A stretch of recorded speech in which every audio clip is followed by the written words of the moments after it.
Welcome back to Our Issues Milwaukee. I'm your host, Andrea Williams. Our focus this morning has been on the 7th annual Milwaukee Film Festival that's happening September 24th through October 8th. My guest is Mr. Geraud Blanks, who is the Blacklands programmer at this year's film festival. Welcome back to the show, Geraud. Thank you. And you've been so gracious to give us a really great overview of everything we have to look forward to this year. And before we get to the Blacklands Series, which is your baby, I do want you to tell us more about the return of the Film Feast program. So Film Feast, like I think I was saying earlier, is films about food. I mean, but they're really cool films about food, right? So I'm trying to imagine films about food. Some of them are way out there, you know, and some of them are going to be more maybe documentary style films about the foods you eat. But keep in mind, if it's at the film festival, it's not going to just be your run-of-the-mill sort of documentary or your run-of-the-mill movie. These are films that you're probably not going to see anywhere else. So if there's a film... Can we call it avant-garde? Well, but see, that's the thing, though. If you say avant-garde to people, they think, oh, that weird experimental. No, these are just simply, these are really good films that, there might be a film from Norway about milking cows in Norway, right?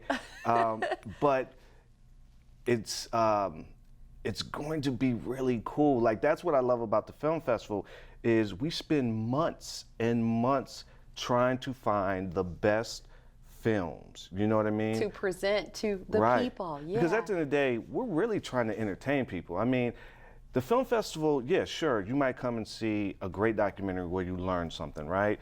Or you might see a movie that's really inspiring. But we want you to have fun. So we're not gonna go and grab a bunch of films that are just really cool because they're really weird. They have to be entertaining. Is our audience gonna watch this and love it? So I'm going to see a couple of films during Film Feast, and I think if you're into food, you're into movies about food, that's where you want to be. Okay, and what's really cool is that you say that, you know, everybody's giving their own little creative touch to each of these films. So you do have an opportunity for individuals to have a conversation about what they may have just viewed, so everybody can give their perspective or their thoughts of what the artist had in mind. Yeah, well, a lot of the films will do like Q&As right afterwards, right? So the director or the producer, maybe the screenwriter, sometimes the actors show up, and you'll get to ask them questions like, well, why did this character do that, or why, whatever, right? And then we also have these things called conversations, and they're exactly, you know, what they're billed as is, so after the movie and after the Q&A, we might go to a coffee shop around the corner and literally just sit down, and you get to have a conversation with the people that made the film, which is, I mean, unheard of. Yeah, you don't get to do that, right? You know, it would be like going to see a concert and then sitting down with the band you just saw. Yeah, yeah. You know, like, where'd you come up with that song?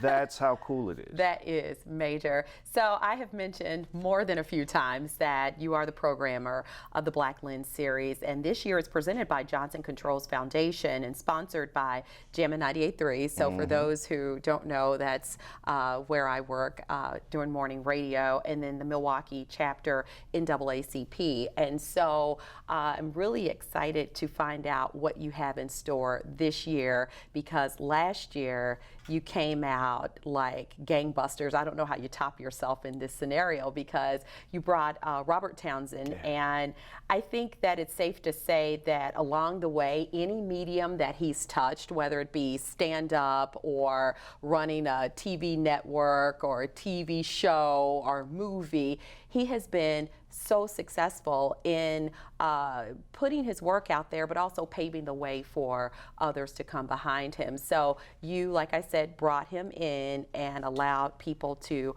watch one of the classic films, and he was there to answer questions. That's kind of awesome. But that's what we do. That's you know what we do. I mean, not to be like that, but that's how we do it. Yeah. You know, so I mean, there are always, every year we're working on how can we top last year? What's going to be the big surprise? So like I said, I can't tell you, but we've got some incredible stuff coming up. But this year's films, let me just say they're extremely timely. You know, we've got the Black Panther documentary, and we're doing a tribute to Stanley Nelson, who was a master filmmaker. We've got Cincinnati Goddamn. Can I say that? If not, yeah. If not, we'll find a way to bleep it out. I got to be careful with that title, but it's about issues in Cincinnati that really mirror what's going on in Baltimore, what happened in Ferguson. This, you know, we've even seen it happen here. So, right, yeah, right. So this film, it's eerie because you watch it and you're like, wow, this went on 10 or 15 years ago, but this is exactly what's going on now. That's an amazing film. We've got Little White Lie, which is about a black woman who is raised, or she believes growing up that she's white. And only later does she find out. But there's so much to that story. That's one of those. And that kind of ties in with the news story that we kind of. So that's what. So you see where I was going with this, right? When I was sitting down, I was like, I was checking out these films, and I watch all the films. You know, I watch more than 50 films, right? And I was seeing these titles, and I was watching the films. I'm like, oh, this is just too good right now, right? Yeah. Because all of these are, they all have, you know, timeliness is a very important factor in figuring out what we're going to show every year. Absolutely. And another person that you brought through last year is director and screenwriter, I have to say Academy Award winner and Milwaukee native John Ridley. Some of his work includes 12 Years a Slave, Jimmy, All Is By My Side, Red Tail's Undercover Brother, and the TV show American Crime, which you know is going into its second season. That was pretty awesome because there were so many people that didn't realize he was from Milwaukee, and I do have some footage from last year to hear what he had to say.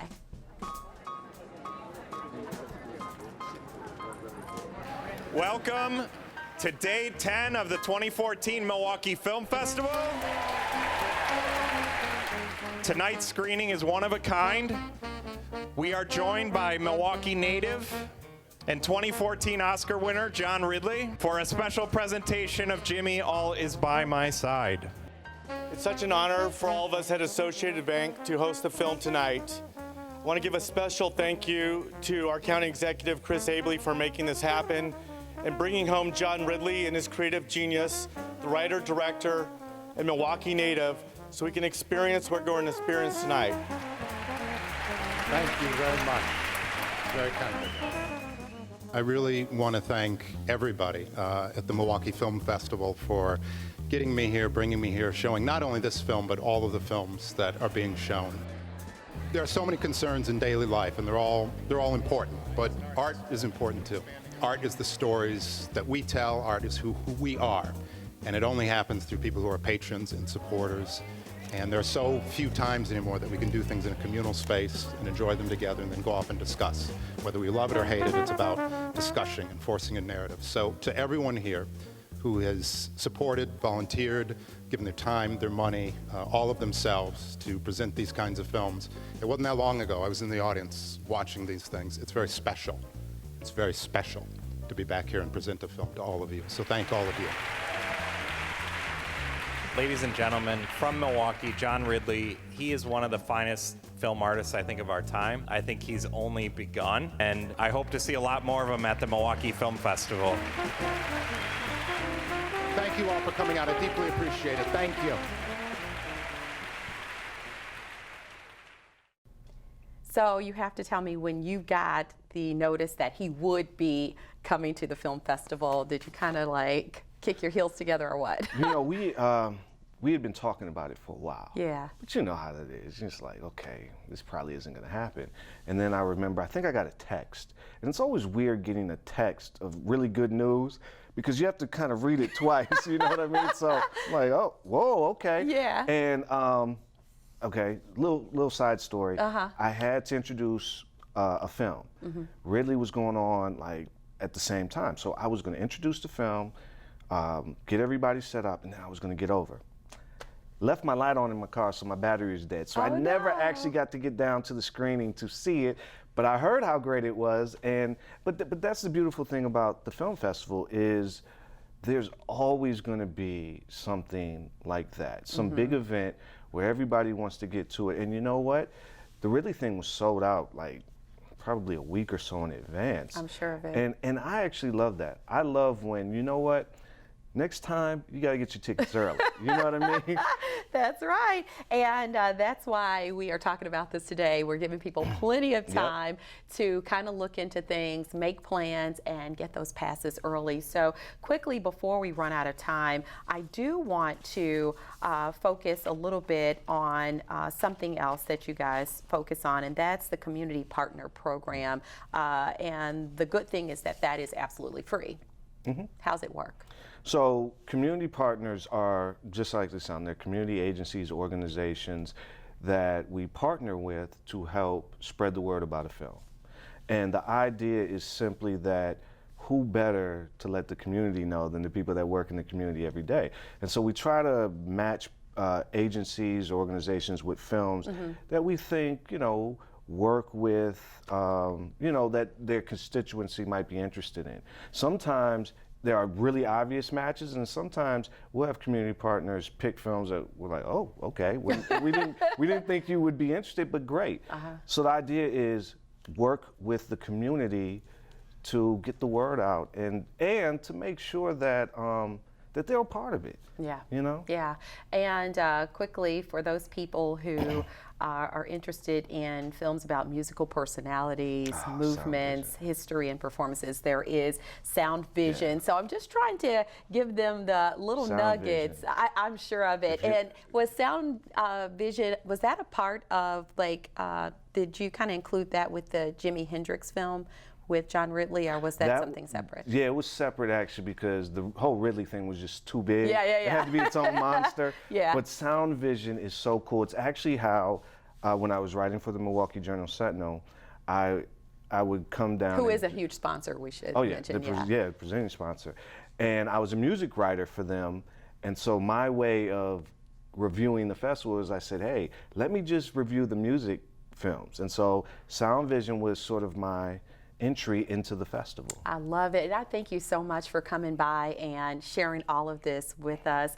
I'm extremely excited, and I will see you there this year for the Blacklands event and so much more. Thank you. Geraud Blanks is the Blacklands programmer for the 7th Annual Milwaukee Film Festival. Again, it's happening September 24th through October 8th. You can log on to mkefilm.org for all the details. And that is going to do it for today's show. I'm your host, Andrea Williams. As always, I thank you for watching, and I hope you join us again next week as we take another look at our issues in Milwaukee. Have a great day.